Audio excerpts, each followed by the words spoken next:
You're listening to She's the Business podcast. Why is it that so many of us take forever to recognize that the number one biggest bottleneck in our business is, number one here, ourselves, right? As the founder, as the leader of the business, usually we're the last place that we look for the reason why we're not able to earn more.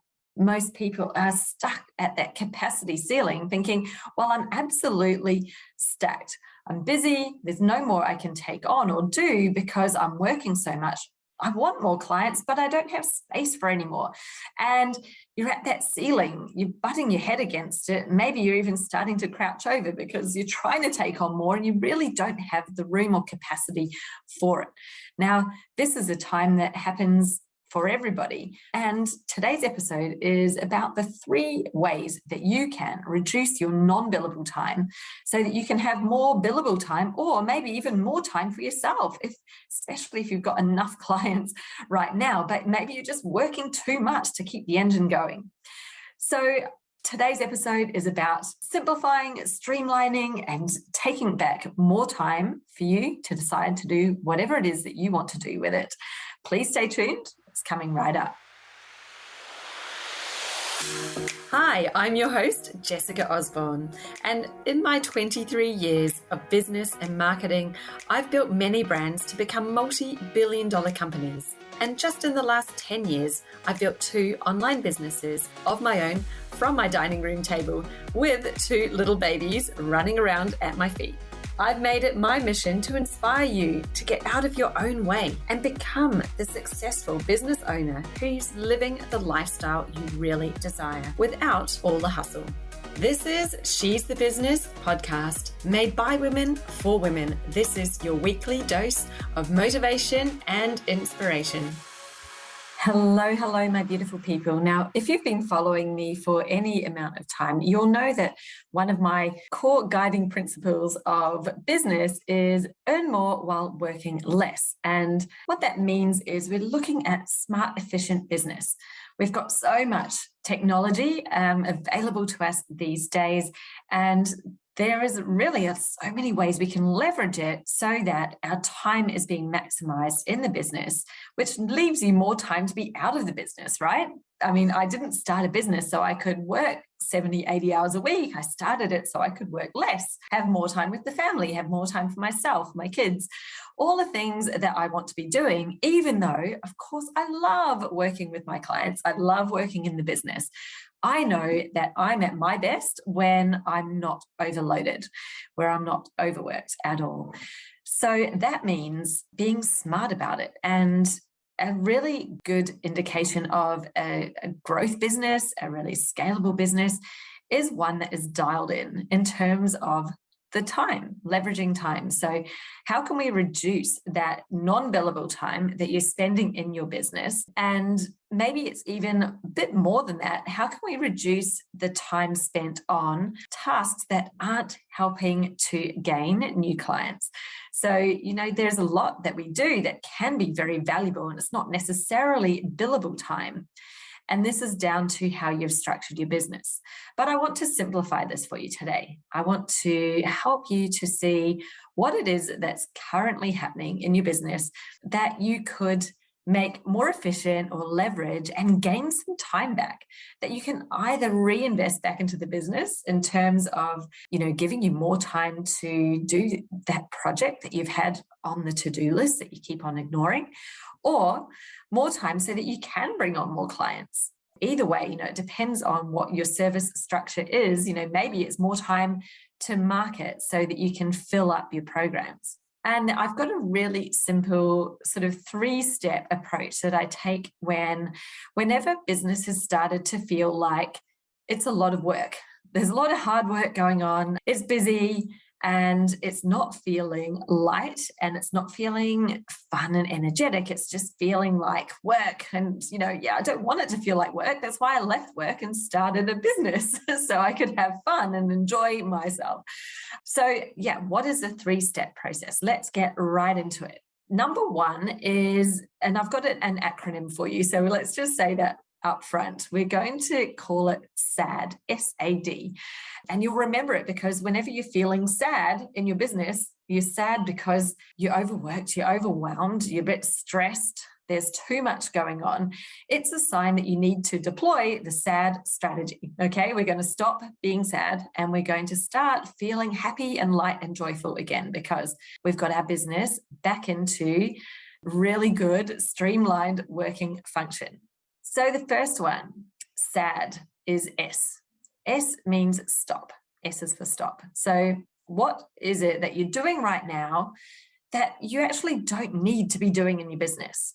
So this is not necessarily about a task that you're doing today that you don't need to do today. This is actually, what can you just cancel altogether and be like, why am I even doing that? Why are we investing time and energy into whatever it is?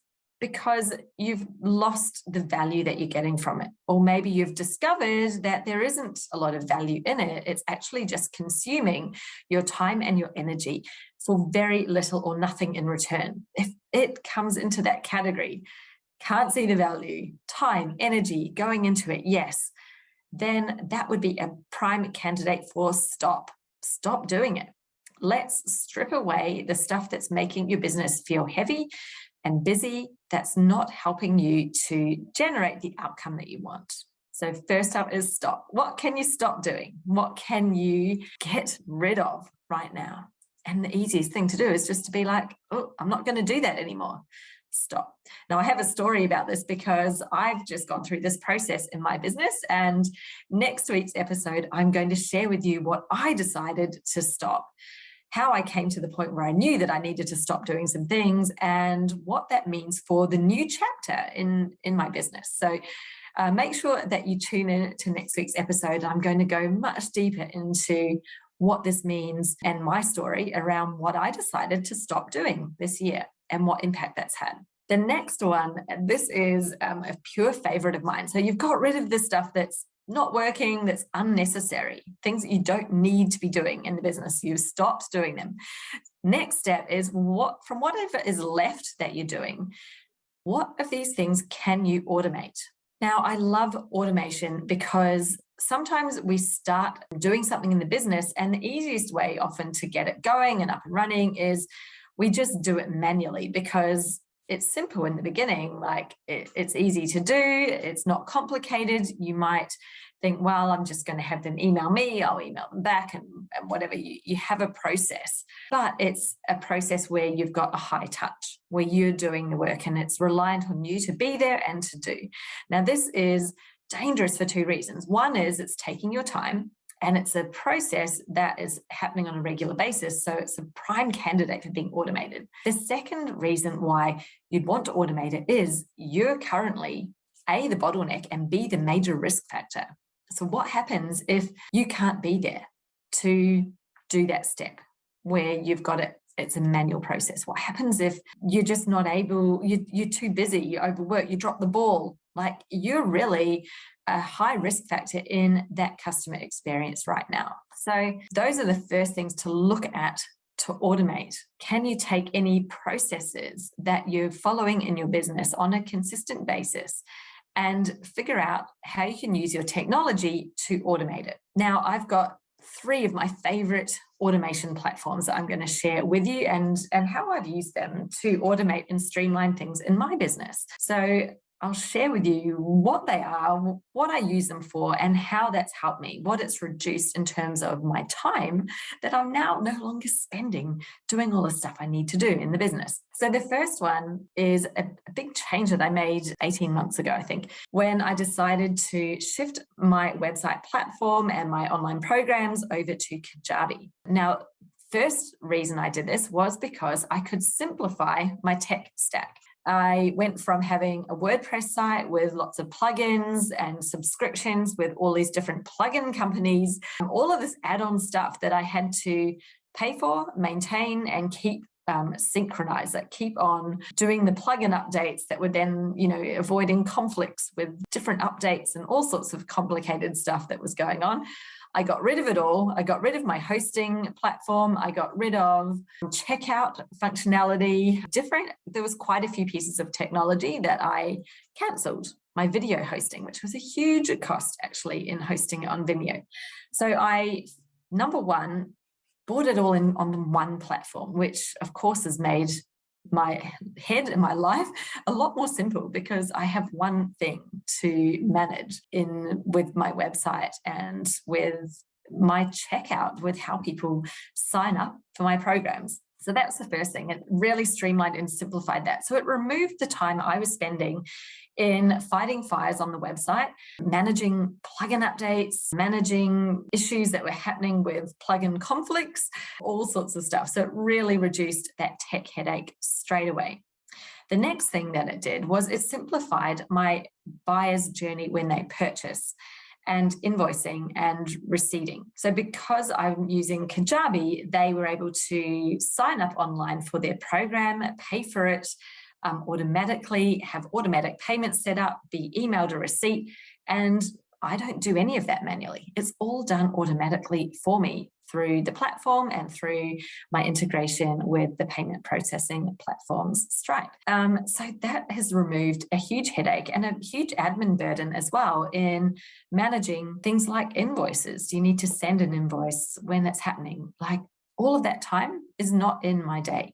It's happening automatically, and my clients are able to update their own details. They're able to go in and self-manage. So I don't spend any of that time, supporting them on that at all. It's fantastic. So I gained so much time. Now, Kajabi, you've probably heard of before, no doubt. As I have been a user of it and I've got a number of things on there, I've become a referral partner for Kajabi. And because I'm a partner, I actually have the ability to offer you an extended 30-day free trial. Normally, they only have a 14-day free trial, but through my partner, you can actually get a 30-day free trial. So if you want to give Kajabi a whirl and just sort of see what it's like on the inside, it's not just for courses. It was definitely built with that in mind, but it's a great website platform. I have my entire website on there. I sell my coaching programs on there. I don't manage them through it, but I have the checkout features. I've got sales pages, easy email opt-ins, and all of that stuff that happens on there. So for me, it's been a really great investment in my technology simplifying, and also in the ability for people to purchase from me online in a really simple, easy, user-friendly way. The whole checkout page thing, I didn't need to buy separate checkout page software.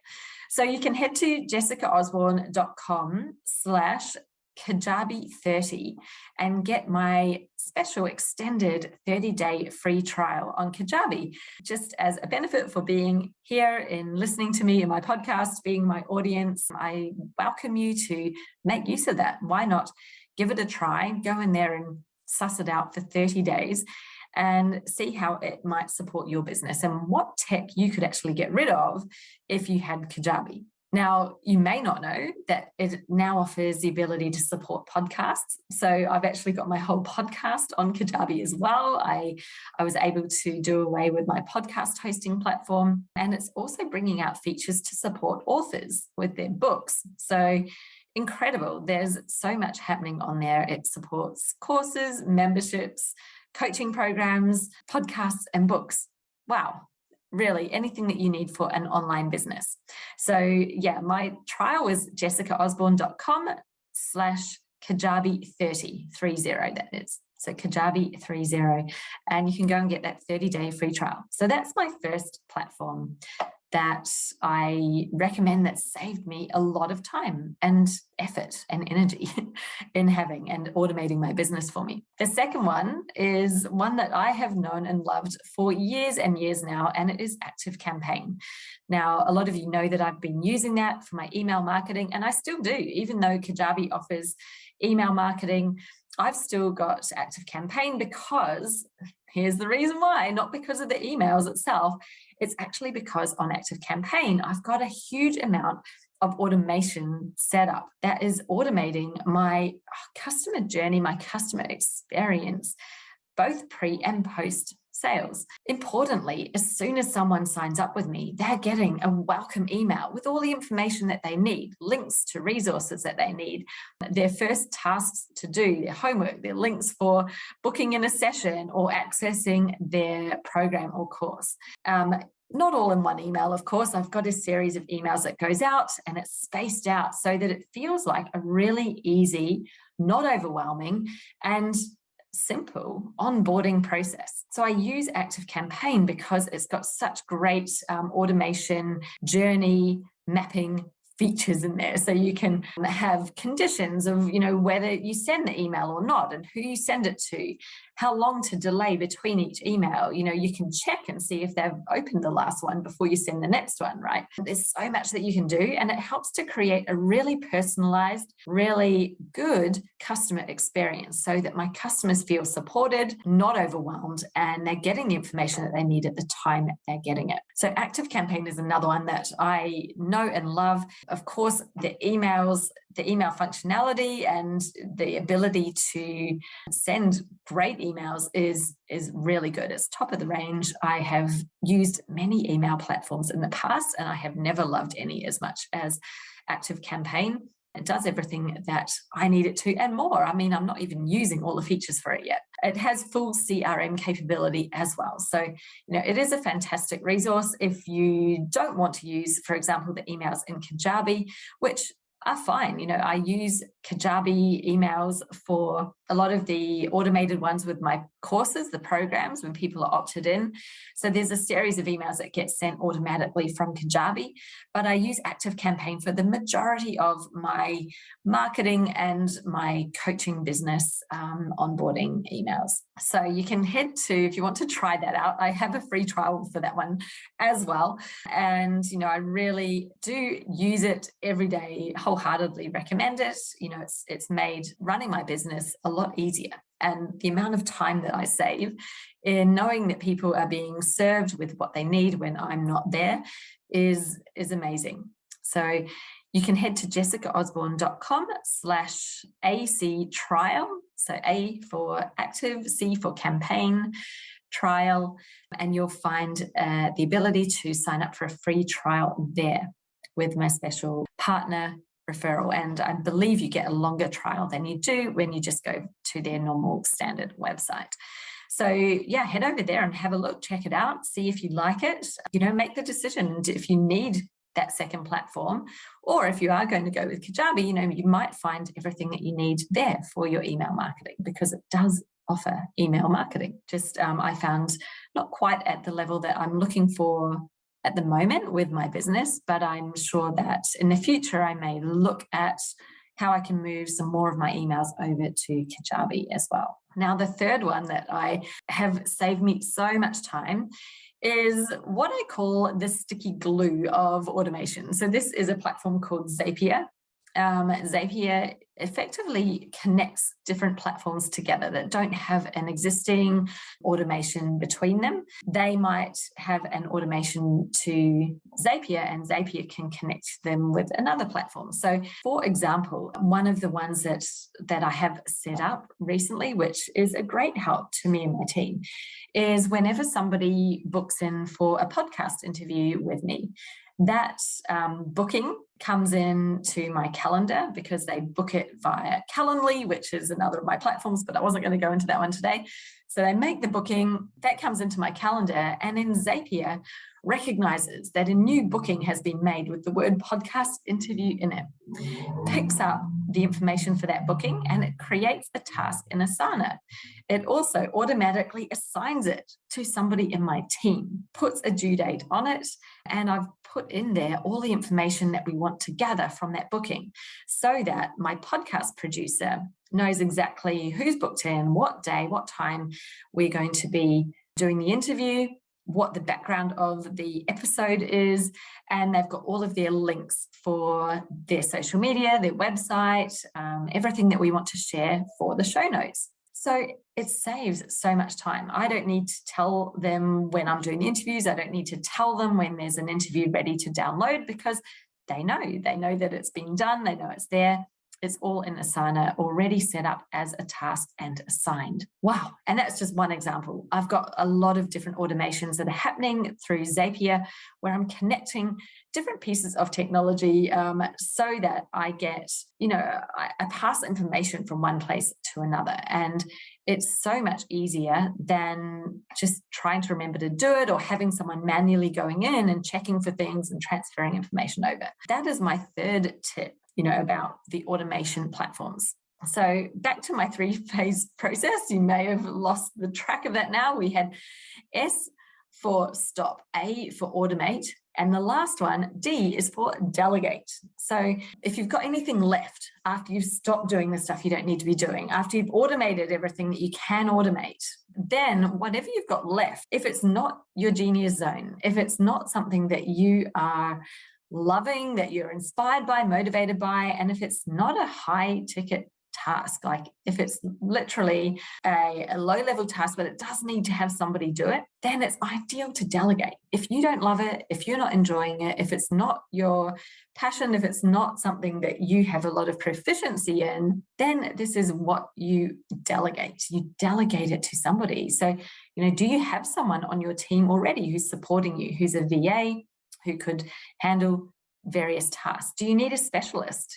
Something like your bookkeeping or your accounts, you probably want a specialist person who's really going to understand how to do your accounts and do them properly for you. Likewise, if it's writing copy and doing that type of thing, you might want somebody who's specifically trained in that so that they're going to do a really good job. If it's, managing your inbox or doing one of those tasks, then most VAs, admin-based VAs, they offer those services. So look at what is it that you actually need done? And is this a job that one person could do it all? Or is it a job that you might split up and have a couple of different people just working an hour or maybe a couple of hours a week or even a month to support you?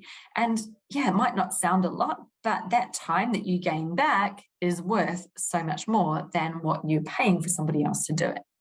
Because when you figure out what it is that your time is worth in the business, then you understand that gaining the time back so that you can do what only you can do is worth so much more than you spending your time doing things that other people are doing or can do better or just the same as you. And their time may not be worth as much as what your time is. So that's how you streamline, create time and create leverage for your business. Then what you do with that time you've just created, well, that's up to you. Is that time that you wanted because you highly value your free time, your family time, and you want to spend more time not working, then you're making that investment to give you that time so you can have what you actually desire. Is it time that you want to spend on serving your clients, on creating something new for your business? Then, wow, you've just gained that ability to do it without having to stay up all night or running yourself into the ground or working the weekend when you could be spending your time with your family. So whatever it is that you wanted to do with that time, then you have created it. So that is the process is SAD, stop it, automate it, or delegate it. So that is your 3-phase process, how you gain more time back, how you reduce your non-billable time, and really create efficiency and leverage in your business. So I hope you've enjoyed that episode today. This is a process I use with my clients in Business Jam. We really look at how you can have more from your business, how you can remove yourself from the parts of your business that you don't need to be in, that it's actually not worthwhile you doing, where you can earn more when you're doing less. So less work, more life, work less, earn more. That is what this is all about. How can we get your business really working for you so that you can have the life that you want? And join me next week when I'm going to tell you on my 100th episode about the story of when I decided that I needed to stop doing some things and what that's meant and how I've actually handled doing that, because it wasn't just something minor that I decided to stop. It was actually something pretty major. Big decision. And I'm going to tell you all about it, share with you the whole story, what it is, what I did, how I handled it, and what that next chapter is going to look like, so that you could also understand and maybe become aware of, when it is time to start a new chapter in your business and what that might look like for you. Thank you for joining me. I really appreciate your time as always, and I love seeing your reviews and your messages coming in. So, please continue to send those. Give me a shout out. I'd love to see that, and I will give you a shout out as well if you drop me a review for the podcast. So I appreciate it, and I'll see you next week. Bye. Do you know what the number one challenge reported by the women joining my Facebook community, my tribe, said that they were struggling with their marketing in 2021, and in fact even in 2020 as well? And that was exactly how they should reach their ideal client. How do they even get in front of them in order to build their audience in the first place? That was it. And it wasn't a pick and mix. I didn't give them that answer. It was a free text question. So they could write in there anything they wanted at all. And the number of times that I saw somebody say, how to create awareness, how to get in front of my ideal client and build my audience. So many people just challenged by it. And why is that when there's such an abundance of ways that we can get in front of the ideal client? And I think it's probably that is exactly it. It's so overwhelming, isn't it? What should you do? What should you choose? What are the best ways? Whatever it is that you're doing right now might not be working. And I think it's a great time to sit back, reflect, and figure out what's the right way for you to do it. What are the ways that you're going to reach your prospective clients in 2022? So if that sounds like you, if that might have been what you wrote down in the questions on what is your biggest challenge with your marketing currently, then you're going to absolutely love the new freebie that I've just put together for you. It's called 12 Brilliant Ways to Reach Your Ideal Client.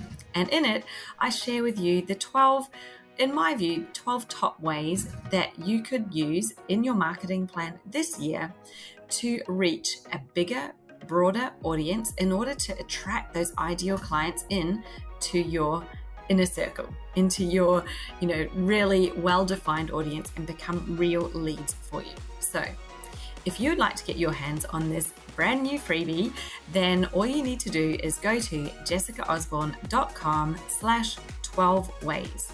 So it's 12 ways. Very easy. You can download it there, and this is a little bit of great resource for your planning, for the planning of the new year. See what you're going to change up. What is it that you maybe haven't been doing that you could be doing? And what are those things that you've been doing and they're not very effective, and maybe you're going to drop them out of your plan this year? So please head over, grab the freebie. If you want the link, that it's in the show notes. And let's get you moving on up, having more success with your marketing in 2022.